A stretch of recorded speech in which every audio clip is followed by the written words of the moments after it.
সেদিন রাত্রে গোপীর পায়ের যন্ত্রণা খুব বেড়ে গেল। তাকে নতুন ঘরে আনা হয়েছিল।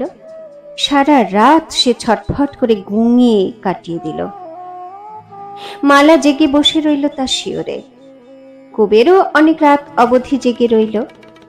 তারপর সে ঘুমিয়ে পড়ল বটে, কিন্তু ভালো ঘুম হলো না।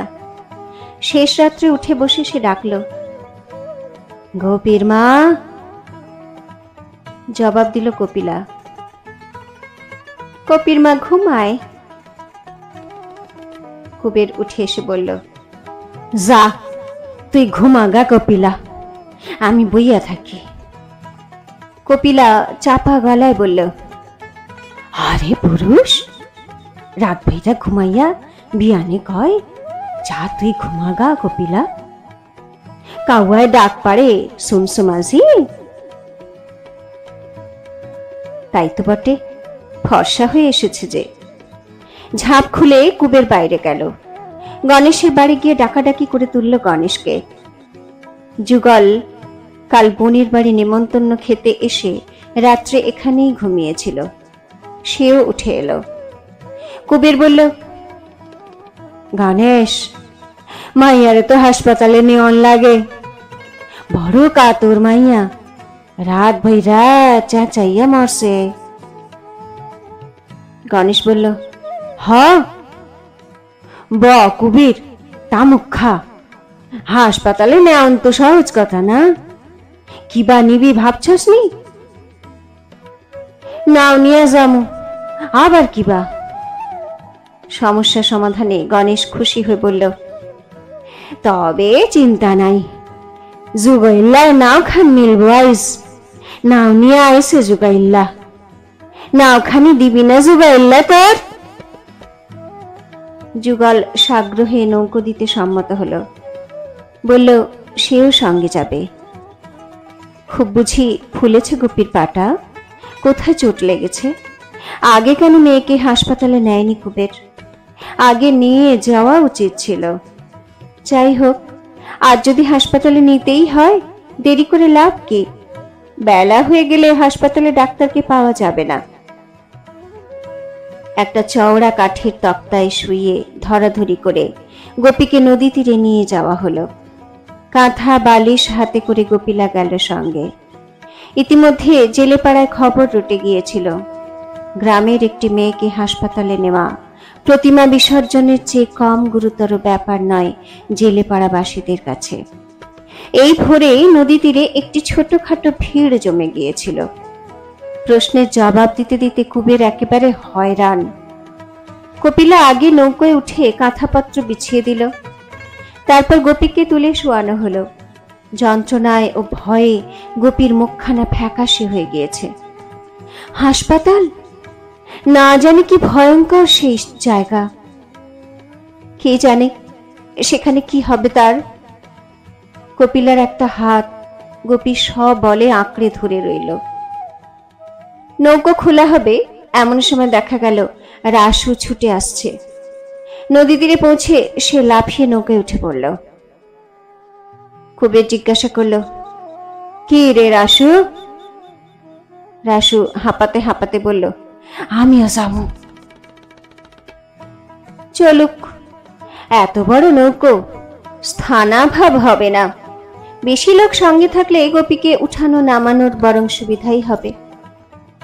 মহকুমা শহর আমিনবাড়ি, সেইখানে সরকারি হাসপাতাল। কেতুপুর থেকে আমিনবাড়ি বেশি দূর নয়, ঘন্টা 3 লাগলো পৌঁছতে। রাসুর সাধ ছিল গোপীকে ঘাট থেকে হাসপাতাল পর্যন্ত নিয়ে যেতে সেও কাঁধ দেবে, কিন্তু তার প্রয়োজন হলো না। সকলকে নৌকোয় বসে থাকতে বলে যুগল নেমে গেল। খানিক পরে কোথা থেকে খুঁজে পেতে নিয়ে এলো একটা পালকি। যুগল কি কম পাকা লোক? পালকি চেপে গোপী হাসপাতালে গেল। হাসপাতালে তখন রোগীর ভিড় জমেছে। একটা ছোট ছেলের ফোঁড়া অপারেশন করা হচ্ছিল। কি তার তীব্র চিৎকার! গোপী তো দেখে শুনে বিবর্ণ হয়ে গোঙাতে আরম্ভ করল। কুবেরের মুখখানাও শুকিয়ে পাংশু হয়ে গিয়েছে। সকলেই অল্প বিস্তর ভীত ও সন্ত্রস্ত। শুধু অবিচলিত আছে রাসু। ময়নাদ্বীপ থেকে পালিয়ে এসে নোয়াখালীর হাসপাতালে সে 15টা দিন কাটিয়ে দিয়েছিল। এ তার পরিচিত স্থান। সকলকে সে অভয় দিয়ে বলতে লাগলো, ভয় নেই, ভয় নেই, সব ঠিক হয়ে যাবে। সেই গিয়ে ডাক্তারকে গোপীর অবস্থা বলে নাম ধাম লিখিয়ে এলো। কি গর্ব রাসুর! দেখুক কবির, কেমন চটপটে পাকা লোক সে, দেখে রাখুক। বেলা প্রায় 11টার সময় অবসর করে ডাক্তারবাবু গোপীর পা পরীক্ষা করলেন। পরীক্ষা করে রাগের সীমা রইল না ডাক্তারের। রাসুই কিনা বুক ঠুকে কথা বলছিল, তাকেই গোপীর অভিভাবক ঠাউরে ধমক দিয়ে ডাক্তার আর কিছু রাখলেন না। এতকাল কি করছিল তারা? বসে বসে ঘাস কাটছিল? আগে আনতে পারেনি গোপীকে, পা যদি এবার কেটে বাদ দিতে হয়। অপারেশন টেবিলে শুয়ে গোপী কপিলার হাত শক্ত করে ধরেছিল। গুঙিয়ে গুঙিয়ে সে তো কাঁদতে থাকেই। কপিলাও মৃদু সুর তোলে কান্নার। তারপর ডাক্তারের ধমকে আচমকা স্তব্ধ হয়ে যায়। পরীক্ষা শেষ করে ডাক্তার বড় ভয়ানক কথা বললেন, এখানে রেখে যেতে হবে গোপীকে। তবে এ কথাও তিনি বললেন যে রাখা না রাখা গোপীর বাপের খুশি, জোর জবরদস্তি নেই। হাসপাতালের বারান্দায় পরামর্শ সভা বসল। ডাক্তারের ধমকে রাসু বড় দমে গিয়েছিল। সে আর কথা বলল না। হয়তো এতক্ষণে গোপীর অবস্থা গুরুত্ব বুঝে মনটাও তার খারাপ হয়ে গিয়ে থাকতে পারে। ঘরের মধ্যে গোপী কাঁদতে লাগলো, আগো মাসি, আমি থাকুম না, আমাদের নিয়ে যাও। আর বাইরে কুবের, গণেশ আর যুগল গম্ভীর মুখে বলা বলি করতে লাগলো যে এবার কি করা কর্তব্য। পরামর্শ করা একান্ত মিছে। ডাক্তার যে কথা বলেছে তারপর গোপীকে না রাখলে চলবে না এখানে। তবু তারা অজ্ঞ ও ভীরু গ্রামবাসী কিনা, দীর্ঘ পরামর্শ ছাড়া কোনো সিদ্ধান্তই তারা করতে পারে না। গোপীকে মে ওয়ার্ডে ভর্তি করে দেওয়া হলো। তারপর আর তাদের গোপীর কাছে থাকবার উপায় রইল না। আবার সেই 4টের সময় এসে মেয়েটার সঙ্গে তারা দেখা করতে পারবে। গোপী কপিলাকে কিছুতেই ছাড়বে না। কেঁদে কেঁদে সে বলতে লাগলো, আগো মাসি, নিয়ে যাও, কই থুইয়া যাও আমারে। হাঁটতে হাঁটতে তারা ফিরে গেল নদীর ঘাটে। পথে কিনে নিল কিছু চিড়ে মুড়ি। এত বেলা অবধি কেউ তারা কিছু খায়নি। নীরবে সকলে জলযোগ শেষ করল। এবার কি করবে তারা? এবার যুগলের থাকবার উপায় নেই।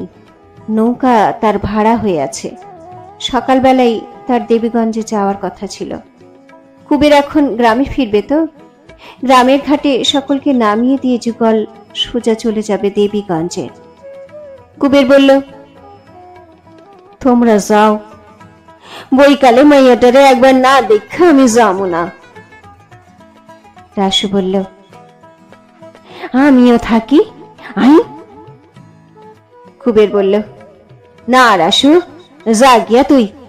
কই থাকুম কি বৃত্তান্ত ঠিক নাই, তুই থাক্কা করবি কি? গণেশ থাকতে চাইল। কুবের তাকেও বুঝিয়ে নিবৃত্ত করল। কপিলা অবশ্যই ফিরে যাবে, তাই তার থাকা না থাকার কথাই উঠল না। কপিলাও কিছু বলল না। কিন্তু কপিলাই শেষ পর্যন্ত নৌকায় উঠল না। সেও বিকাল পর্যন্ত এখানে থাকবে। গোপীকে আর একবার না দেখে গ্রামে কি সে ফিরতে পারে? আহা, মাসি মাসি বলে মেয়েটা হয়তো কেঁদে মরছে। কেউ তাকে টলাতে পারল না। কুবের কত বলল, নিজে সে কোথায় থাকবে ঠিক নেই। মেয়ে মানুষ সঙ্গে থাকলে কত হাঙ্গামা, কত অসুবিধা। তাছাড়া লোকে বলবে কি? কপিলা কোনো কথাই কানে তুলল না। নৌকা চলে গেল। কুবের মুখ ফিরিয়ে দেখল, নদীর বাতাস কপিলাকে স্পষ্ট করেছে। শাড়িখানি মিশে গিয়েছে অঙ্গে। বেগুনি রঙের শাড়িখানি পরেই সে যে আজও পথে বার হয়েছে। এতক্ষণ কুবের তা লক্ষ্য করেনি তো। এতক্ষণে খেয়াল করে সে যেন কেমন অসন্তোষ বোধ করল। কপিলাকে নিয়ে এখন সে কি করবে, যাবে কোথায়, কি মতলব করেছে কপিলা, থাকবার ওর কি প্রয়োজন ছিল? কি দেখো মাসি, কি ভাবো? কপিলা বলল। জিগানে কাম কি তার? কুবের বলল।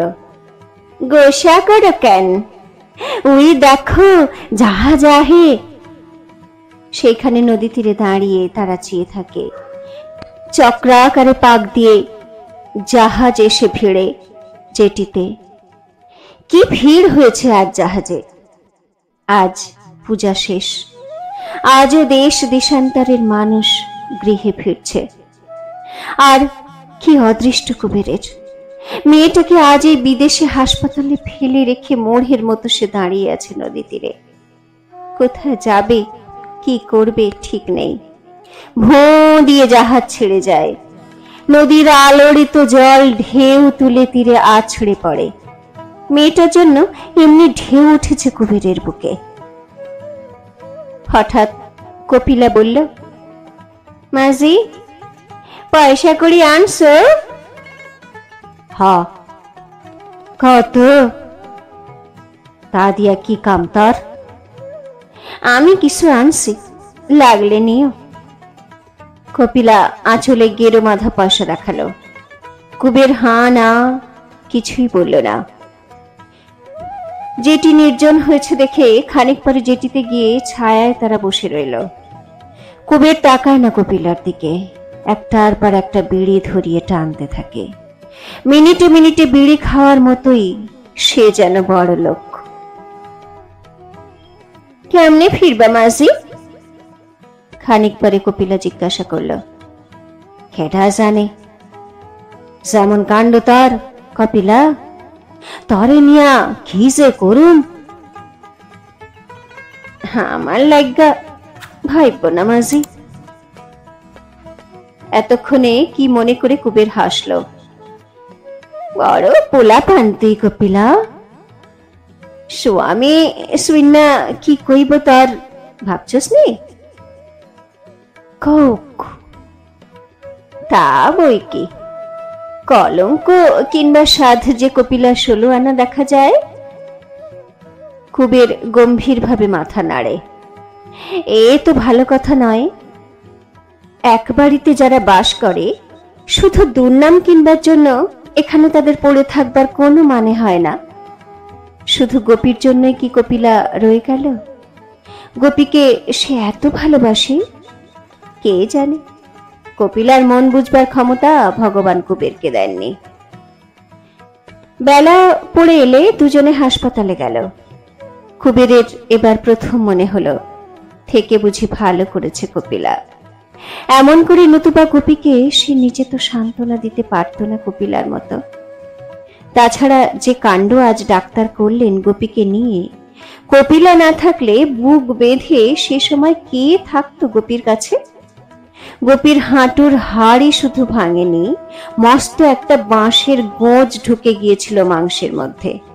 পা ফুলে সেটাকে আড়াল করে ফেলেছে। ডাক্তার এবেলা সেটা টেনে বার করলেন। তারপর ভাঙা হাড়টা যতদূর সম্ভব সস্থানে বসিয়ে কোমরের কাছ থেকে পা পর্যন্ত কাঠের তক্তা বসিয়ে বেঁধে দিলেন ব্যান্ডেজ। কুবের এসব দেখল না। বাইরে বসে সে শুধু গোপীর আর্তনাদ শুনল। দুজনে যখন তারা হাসপাতাল থেকে পথে নেমে এলো, সন্ধ্যা হতে বেশি বাকি নেই। দূরে বিসর্জনের বাজনা বাজছিল। গ্রামেই এখন তাদের ফিরতে হবে। এখানে রাত কাটাবে কোথায়?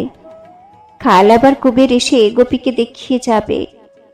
নদীর ঘাটে গিয়ে কুবের নৌকোয় নৌকোয় চেনা মাঝি খুঁজে বেড়ালো। চেনা মাঝি 2-4 জন মিলল বটে, কিন্তু আজ বিজয়া সন্ধ্যায় নৌকা তো কেউ খুলবে না। দেবীগঞ্জের দিকে যাদের যাওয়ার দরকার ছিল দিনে দিনে তারা চলে গিয়েছে। তবে গহনার নৌকা ছাড়বে একটা। কুবের ইচ্ছা করলে ভাড়া দিয়ে যেতে পারে, নতুবা কাল সকাল পর্যন্ত অপেক্ষা করুক। যে নৌকাই কেতুপুরের দিকে যাক, কুবের তাতে গ্রামে ফিরতে পারবে। কত নাও যাইব কাইল? পয়সা দিয়া কেন যাইবা কুবের বাড়ি?